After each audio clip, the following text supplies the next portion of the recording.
මේ අද යන්නේ සුවිශේෂී ලොකු පින්කමක් කරගන්න. මේ අපේ ගමනට අපේ ඉස්කෝලේ උදවිපතිතුමා ඒ වගේම සහෝදර ගුරු මණ්ඩලය සහභාගී වෙනවා. මම ඔයාලට කියන්නම් අද අපි කොහෙද යන්නේ කියලා.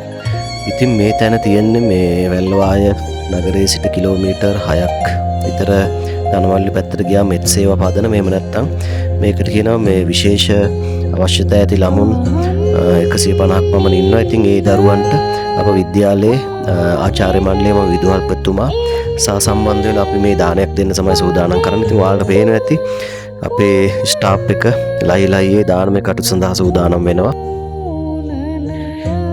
ඒ වගේම මේ දානමය පින්කම සඳහා අපේ විද්‍යාලයේ දුවදැරියන් ඒ වගේම දෙමාපියන් ලොකු සහයෝගයක් දැක්වා. ඉතින් ඒකත් මේ වෙලාවේ මතක් කරන්න ඕනි.